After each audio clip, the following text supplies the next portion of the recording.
Welcome everyone. Welcome everyone. Welcome everyone to another Ref Brandon and the Todd family YouTube video.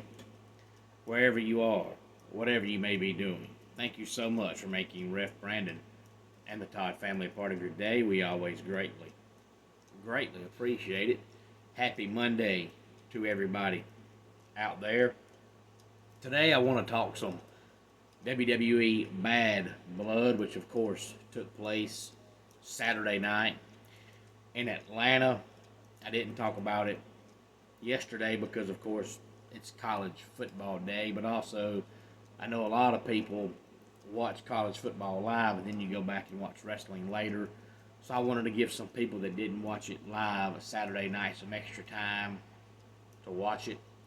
Tomorrow I plan on talking about the new college football AP poll. So if you have any early thoughts on that, please feel free to let me know in the comment section down below. And while you're in the comment section, make sure you give the video a like and a thumbs up and share the video on all social media platforms. The live video that I had Saturday night / Sunday morning, depending on where you live at, because it was after midnight on the East Coast, got the most views that I've gotten in quite a while, and I greatly appreciate that. And in case you're new to the channel and don't know this, I don't make any money here doing this, none whatsoever. So people watching more and more doesn't help me make more money. I don't make any money. I have not made one dime doing this. That's the honest to God's truth. I just enjoy doing it. And it's a whole lot more enjoyable when you do a video and people watch it than when you do a video and nobody watches it. So even though I don't make any money doing this, I still really appreciate everybody watching them and commenting. But let's talk some Bad Blood. If you have seen it and have any comments on it, please feel free to let me know. We opened up with CM Punk defeating Drew McIntyre in a Hell in a Cell match. And the funny part about that match was I was talking to my oldest twin yesterday because my twins and their mom watched it Saturday night while I was watching college football. So yesterday I asked my oldest twin, who won each match. He talked about the CM Punk Drew McIntyre match. I said, who won the match? And he said, CM Punk won, but he tripped and he died. I said, oh, okay. So CM Punk defeats Drew McIntyre, and they claim that that's the end of this feud, but they've had a history in the past of saying that, and it will die for the time being, and then 6 months or a year later, it comes back to life. Nia Jax beat Bayley to retain the WWE Women's Championship. Damian Priest beat Finn Balor in a one-on-one match. Rhea Ripley wins by disqualification. So Liv Morgan is still the Women's World Champion. And Rhea won by disqualification because Raquel Rodriguez returned and she attacked Rhea Ripley. So, of course, Liv gets disqualified. And I felt bad because Raquel Rodriguez has been gone for so long that people have either forgotten about her or have no idea who she is. So when she came out, she got zero reaction at all. And not only has she been gone for a while, but even when she was there, she never really done a whole lot except win the women's tag team belts, which mean absolutely nothing.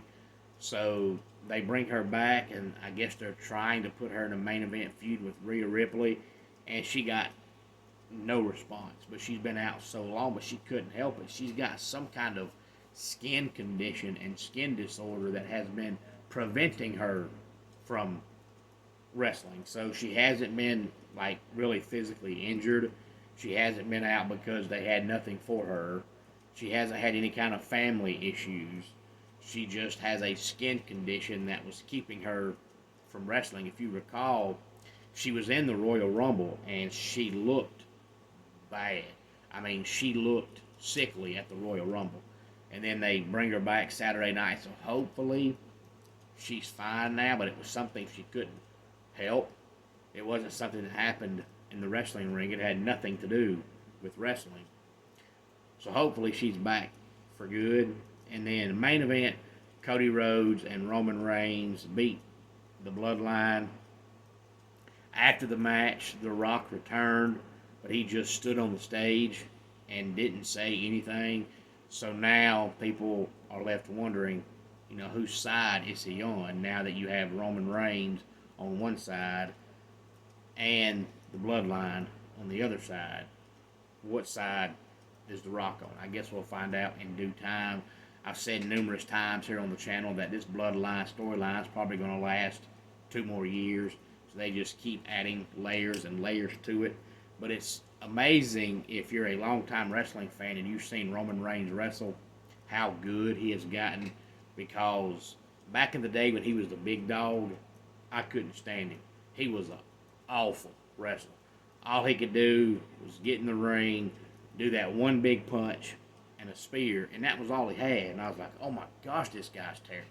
So Vince McMahon shoving him down our throats made it worse, because Vince is determined that he's going to make a champion out of a wrestler that just flat out couldn't wrestle. I mean, there's just no nice way to put it. He sucked. He was awful. He was really bad. But then when you watch him now, especially Saturday night when he's been out for so long, he was the best wrestler of the 4 in the ring. And Cody Rhodes is a great wrestler, but Roman Reigns looked better. I would have never in a million years, 10 years ago, as bad as he was, guessed that he would turn out to be as good as he is now. So Roman Reigns is proof that if you really put your heart and mind to it, you can get better, because the Roman Reigns 10 years ago was absolutely awful as a wrestler. He had the look, but that was all he had. Now he has turned into a great wrestler. And a lot of people are complaining, saying that Bad Blood was a dud. I guess it all depends on what you like. I mean, the matches were good. None of them were great, but none of them were bad. But it was the typical 2.5, 3 hour WWE premium live event. It started earlier than the rest of them because they had a UFC event afterwards. And of course, now that both companies are owned by the same people, you don't want to have both of them doing a show at the same time. So WWE started earlier than usual, but it was still 2.5, 3 hours normal time for a non-Big Four WWE premium live event. But a lot of people, if there's not a bunch of title changes or a bunch of surprises, then a lot of wrestling fans this day and time consider a premium live event or a pay-per-view bad. To me, you don't have to have titles change hands at every single show. You don't have to have a bunch of huge returns every single show. As long as the guys and the girls that wrestle go out there and put on good matches, then to me, that makes it good. But I guess I'm different than most people. As always, any thoughts on any of this, please feel free to let me know. Let's go ahead and get our dad joke of the day in here. I went on a hot air balloon experience. It was very uplifting. And that does it for today's Ref Brandon and the Todd Family YouTube video. Until next time, it's Ref Brandon saying, just like in pro wrestling, life can be over by the count of 3. Tell your friends and family how much you love them. Bye.